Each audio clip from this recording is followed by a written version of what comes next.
మీరు పెద్ద ఎంత అది వస్తున్నాను అంతే.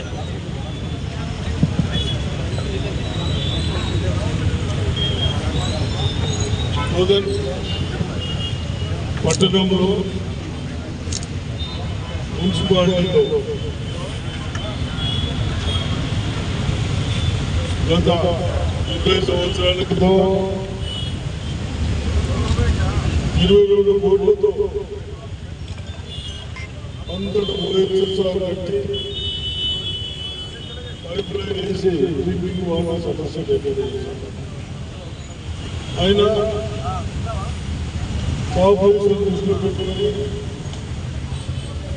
మన ముఖ్యమంత్రి గారు రేవంత్ రెడ్డి గారు ప్రజలకు ఇబ్బంది కావచ్చు 1,40,000 ఉన్న పాపులేషన్ లో మళ్ళీ ఓహెచ్ఎస్ఆర్ కావాలి, ట్యాంక్స్ పెట్టాలి.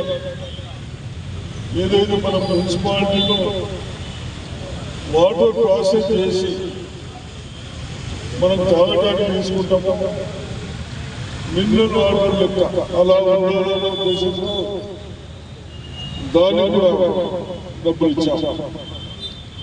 కొత్తగా పైపు లైనే కాదు, అదేవిధంగా కొత్త కనెక్షన్స్ కూడా ఇవ్వాలి, అప్పుడే కొత్తగా ఇస్తాము. ఇవన్నీ దృష్టిలో పెట్టుకొని 50 కోట్లతో మనం ఈ వర్క్ స్టార్ట్ చేసుకున్నాం. మరి కాంట్రాక్టర్లకు ఇంజనీర్లకు నా రిక్వెస్ట్ ఒకటి, ఇమ్మీడియట్ కంప్లీట్ చేయండి, నాణ్యతను మెయింటైన్ చేయండి, క్వాలిటీ మెయింటైన్ చేయండి.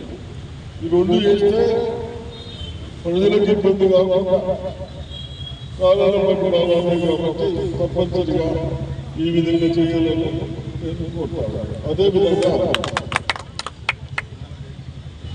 మనం వచ్చిన తర్వాత గత ప్రభుత్వాల నిర్లక్ష్యంలో కనీసం కల్వెట్లు లేకుంటే 140 కల్వెట్స్ కూడా చేస్తాము. ఎక్కడ కూడా వర్షాకాలం రెగ్యులర్ వాటర్ కూడా పోయేటట్టు ఎక్కడ ఇబ్బంది కాకుండా కల్వర్సే కాకుండా డ్రైన్స్ కూడా రిపేర్ చేస్తాము. ఎక్కడ గ్రావెల్ రోడ్స్ చేస్తాము, ప్యాచెస్ రోడ్ చేస్తాము. ఇవన్నిటి కూడా 18 కోట్లు ఇచ్చాము. ఇవన్నీ ఇంజనీర్లు ఎక్కడ చెప్తా ఉన్నాము, నిజామాబాద్ స్టార్ట్ అయింది. ఎక్కడైతే గుర్తులు లేకుండా ఈ కినాలు పైన కూడా అది రాకుండా అది ఇమీడియట్ చేసేది. ఎక్కడెక్కడైతే గుర్తులు ఉన్నాయో అవి తప్పనిసరిగా చేయాలి. అదేవిధంగా ఈ రైలు ఎప్పుడైతే జరుగుతుంది ఆల్టర్నేటివ్ 2 రోడ్స్ ఉన్నాయి. ప్రకాశపేట పోవడానికి ఒకటి, ఇక్కడ పోవడానికి ఒకటి, గంగవీధులు పోయడానికి అవకాశం ఉంది. కాబట్టి ఆ విధంగా ఆ రెండు కూడా చూసి కంప్లీట్ చేయాలని కోరుతాను.